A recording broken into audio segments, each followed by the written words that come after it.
سینچا تھا عبد رب نے اسے اپنے خون سے، خم خانہ معرفت کا سنوارا جنون سے، خم خانہ معرفت کا سنوارا جنون سے، اور جگمگ ہے دوست پور علوم و فنون سے، بہت خوب، جگمگ ہے دوست پور علوم و فنون سے۔ سب سے پہلے ہم صدر محترم سے درخواست کر رہے ہیں کہ صدر محترم مائک پر تشریف لائیں، اور جو بھی ان کے پاس وقت ہو، چونکہ وہ اس جلسے کی صدارت فرما رہے ہیں، اس لیے وقت کا متعین کرنا یہ بہت ہی احمقانہ بات ہوگی۔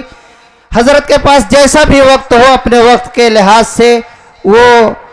تحریک صدارت کے بارے میں یا جو بھی وہ روشنی ڈالنا چاہیں مجمع کے سامنے، میں ان سے درخواست کرتا ہوں حضرت مولانا محمد اطہر صاحب مائک پر تشریف لائیں، اور جو بھی ان کے پاس وقت ہو، جو بھی وہ آپ حضرات کے سامنے پیش کرنا چاہیں پیش۔ معزز سامعین کرام، آپ حضرات کو بخوبی اس بات کی اطلاع مل چکی ہے کہ مدرسہ عربیہ دعوت الحق کے اس اجلاس کے اندر 4 نشستیں ہونی تھیں، جن میں سے 3 نشستوں کو مکمل کر لیا آپ لوگوں نے۔ اب اس کے بعد آخری نشست کے اندر ہم اور آپ تشریف فرما ہیں، اور اس نشست کے اندر علماء کرام اور شعراء اعظام کی فہرست بڑی طویل ہے۔ ہم اور آپ جانتے ہیں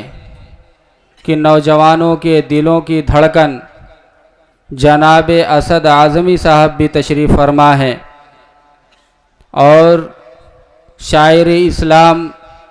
قاری محمود عالم صاحب بلیاوی یہ بھی تشریف فرما ہیں، حضرت مولانا وسیم احمد صاحب شیروانی، حضرت مولانا احمد شمیم صاحب، اسی طریقے سے حضرت مولانا عبد الرحیم صاحب و دیگر علماء کرام و شعراء اعظام ہماری اور آپ کی اس مجلس کے اندر شرکت فرما ہیں۔ اس لیے ہم یہ مناسب سمجھتے ہیں کہ ہم زیادہ وقت نہ لے کر کے اپنے مہمانوں کو اپنا زیادہ سے زیادہ وقت دیں، اور یہ ہمارا حق ہے کہ یہ ہمارے مہمان ہیں۔ ان کے آنے کے بعد اگر ہم نے ان کو وقت نہیں دیا، صرف اپنے آپ میں وقت صرف کر لیا، اپنے آپ کے لیے وقت لگا لیا، تو آپ کا آنا بھی یہ قابل قبول نہیں ہوگا، اور آپ حضرات جس لیے تشریف لے آئے ہیں وہ آپ کا مقصد اصلی حل نہیں ہوگا۔ میرے عزیز دوستوں اور بزرگوں، میں نے آپ حضرات کے سامنے اس سے پہلے جو نشستیں منعقد ہوئی ہیں، ان تمام نشستوں کے اندر میں نے آپ سے یہ بات بتلائی تھی کہ مدرسہ عربیہ دعوت الحق کے اندر دینی، تعلیمی، ملی، سماجی اور اصلاحی سارے طریقوں سے کام کرنے کے لیے بزرگان دین نے ہمیں ایک امانت دیا ہے۔ اس امانت کو اللہ رب العزت نے ہمارے کاندھے کے اوپر رکھا ہے۔ ہم اللہ سے دعا گو ہیں ان تمام حاضرین کی مجلس کے اندر،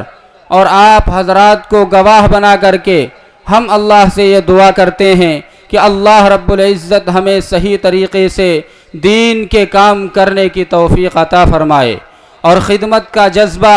ہمارے دل کے اندر پیدا فرمائے، تاکہ ہم آپ کی خدمت کر سکیں۔ اللہ رب العزت نے ہمیں موقع عنایت فرمایا ہے، اس لیے کہ ہم اور آپ اس بات کو بخوبی جانتے ہیں کہ مدارس اسلامیہ کا اور مدارس اسلامیہ کے اندر اپنے بچوں کو بھیجنے کا صرف اور صرف وہ مقصد ہوتا ہے کہ وہ سارے بچے دین کی خدمت کرنے والے بن جائیں، وہ سارے بچے اللہ کے رسول صلی اللہ علیہ وسلم کی امت کی خدمت کرنے والے بن جائیں، جناب نبی کریم صلی اللہ علیہ وسلم کی سیرت و سنت کو زندہ کرنے کے لیے وہ بچے آمادہ ہو جائیں، اور ان تمام طریقوں کو مد نظر رکھتے ہوئے قوم اپنی امانت کو مدرسوں کے حوالے کرتی ہے، اور قوم اپنے بچوں کو مدرسوں کے اندر داخل کرتی ہے۔ اور مدرسوں کا قیام ہم اور آپ غور کریں اور سوچیں تو ہم کو اور آپ کو یہ پتہ چلتا ہے کہ مدرسوں کے اندر اگر ہم اور آپ اپنے بچوں کو داخل کرتے ہیں تو ہمارے اور آپ کی دین کی بقا کا وہ ذریعہ بنتے ہیں۔ ہمارے وہ بچے ہمیں نماز پڑھنے کا طریقہ بتلاتے ہیں، ہمیں قرآن کریم کی تفاسیر کے پڑھنے کا اور قرآن کریم کی آیات کو سمجھنے کا طریقہ بتلاتے ہیں، اور اس نے نحو اور صرف کا قاعدہ بیان کرتے ہیں۔ اور ان تمام معاملات کو مد نظر رکھتے ہوئے آپ حضرات اپنے بچوں کو مدرسوں کے اندر داخل کرتے ہیں، اور خاص طور پر آپ کا وہ تعاون اور قوم کا وہ تعاون اور امت مسلمہ کا وہ تعاون جو اپنی گاڑھی کمائی سے نکال کر کے آپ مدرسوں کے اندر دیتے ہیں، دین کے راستے میں دیتے ہیں، اللہ کے راستے میں دیتے ہیں، یہ ایک دینے کا مقصد یہ ہوتا ہے کہ ان بچوں کے اندر سے اور ان کی پوری جماعت سے اس پوری قوم اور اس پوری امت کو امام مل سکے، اور اس پوری قوم اور اس امت سے نکل کر کے ہمیں جنازہ پڑھانے والا مل سکے، ہمیں نماز پڑھانے والا مل سکے، ہمیں فقہ فی الدین سمجھانے والا مل سکے، دین کی باتوں کو بتانے اور سمجھانے والا مل سکے، یہ ہمارا اور آپ کا مقصد اصلی ہوا کرتا ہے۔ تو ہم اپنے آپ کو اس بات پر خوش نصیب سمجھتے ہیں کہ اللہ رب العزت نے ہمیں اس کام کے لیے اور آپ کی خدمت کے لیے چن رکھا ہے، اور اللہ رب العزت کا ہم کرم اور احسان اور اللہ کی اس عظیم نعمت کا شکریہ ادا کرتے ہوئے، اس لیے کہ ہم اور آپ یہ جانتے ہیں کہ قرآن کریم کا وعدہ ہے لَإِن شَكَرْتُمْ لَأَزِيدَنَّكُمْ، کہ انسان جب یہ غور کرے اس آیت کے اوپر، اللہ کی کلام کی یہ آیت گواہی دیتی ہے کہ اللہ رب العزت یہ کہتا ہے کہ انسان اگر انعامات کا شکریہ ادا کرتا ہے، اگر اللہ رب العزت کی دی ہوئی نعمت کا شکریہ ادا کرتا ہے، تو اللہ رب العزت اس انعامات کو انسانوں کے اوپر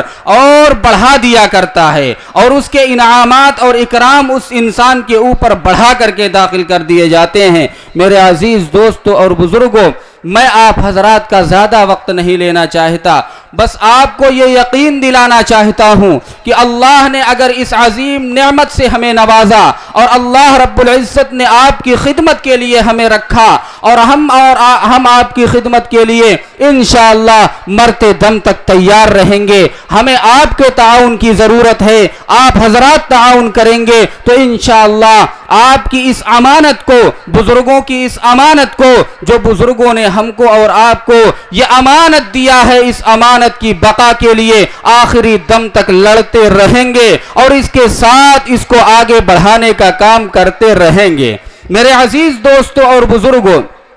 ہم اور آپ یہ جانتے ہیں کہ مدرسہ عربیہ دعوت الحق عرصے سے قائم ہے، تقریباً 84 سال کا مدرسہ،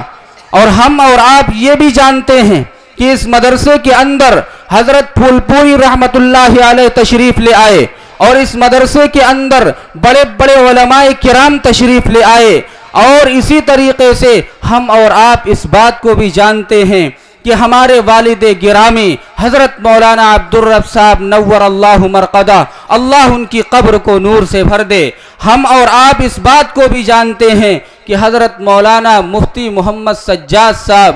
نور اللہ مرقدہ کی نظر التفات ان کے اوپر رہا کرتی تھی، اور حضرت والد گرامی کو انہوں نے اس دوست پور کے قصبے کے لیے چنا تھا، اور ان کی نظر دوربین نے دیکھ لیا تھا، اور ان کی لیاقت کو بھانپ لیا تھا، اور لیاقت کو بھانپ کر کے لوگوں سے یہ دریافت کیا تھا حضرت مولانا مفتی محمد سجاد صاحب رحمت اللہ علیہ نے کہ دوست پور قصبے کے اندر میں نے یہ خواب دیکھا ہے۔ حضرت والا کا یہ خواب مجھے یاد آیا۔ آج اس موقع کے اوپر میں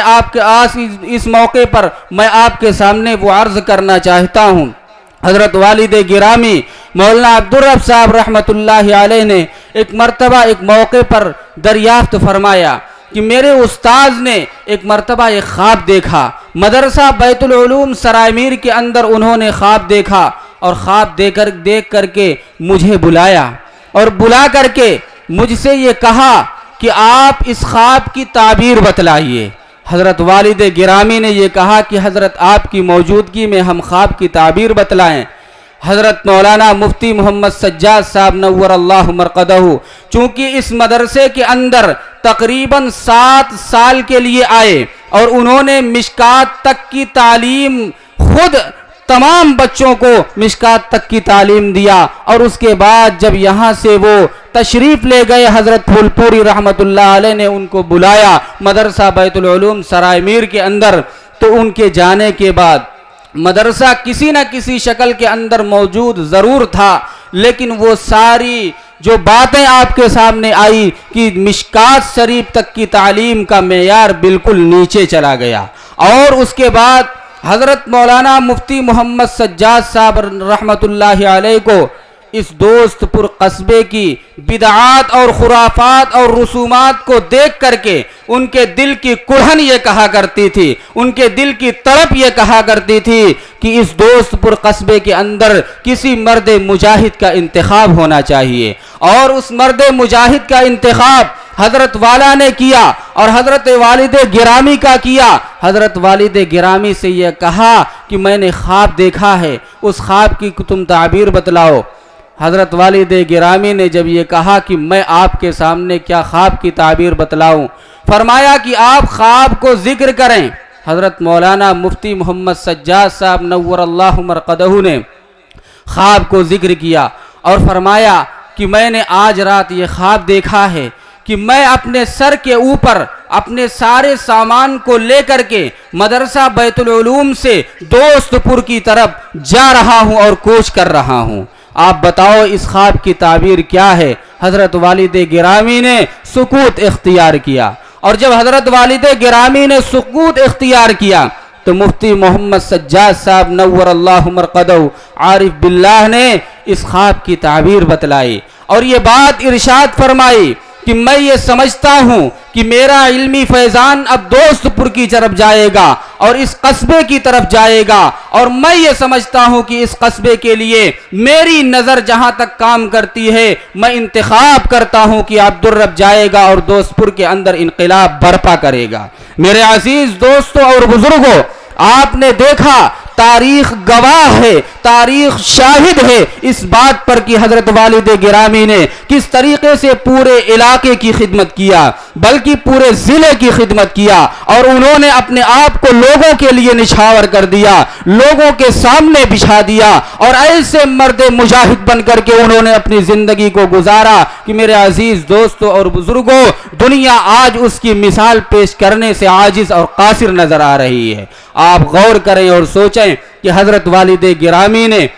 اس قصبے کے اندر آ کر کے کس طریقے کا انقلاب برپا کیا، اور اس مدرسے کا معیار جو پرائمری کی تعلیم تک کا منحصر ہو گیا تھا، حضرت مفتی محمد سجاد صاحب رحمت اللہ علیہ کے جانے کے بعد یہ مدرسہ پھر سے لوٹ کر کے شعبہ پرائمری پر آ گیا۔ حفظ کا ایک درجہ باقی تھا، عربی کا کوئی درجہ باقی نہیں تھا۔ جب والد گرامی تشریف لے آئے تو ان کے آنے کے بعد معاملہ یہ ہوا کہ والد گرامی نے اس مدرسے کو پروان چڑھانے کے لیے اپنی کوششیں جاری رکھی، اور اپنی کوششوں کو انہوں نے جاری رکھتے ہوئے کام کرنا شروع کیا اور اللہ سے دعا کرنا شروع کیا۔ میں یہ سمجھتا ہوں کہ میں نے اپنی زندگی کے اندر جو دیکھا ہے، حضرت والد گرامی کی بھی سفر کے اندر بھی تہجد کی نماز کبھی قضا نہیں ہوا کرتی تھی، اور وہ تہجد کی نماز ادا کیا کرتے تھے، اور وہ یہ کہا کرتے تھے کہ علماء اور حفاظ کے لیے،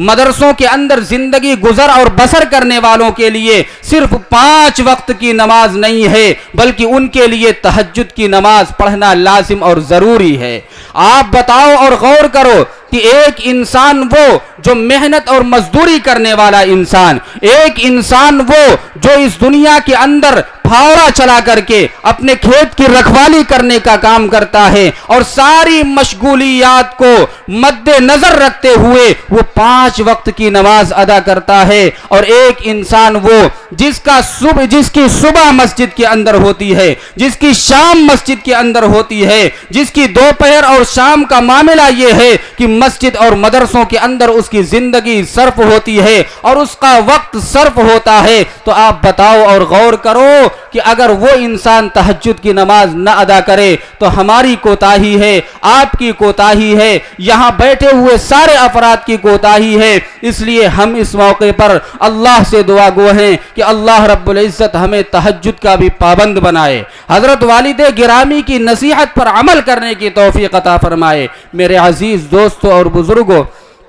آج ہم اور آپ غور کریں اور سوچیں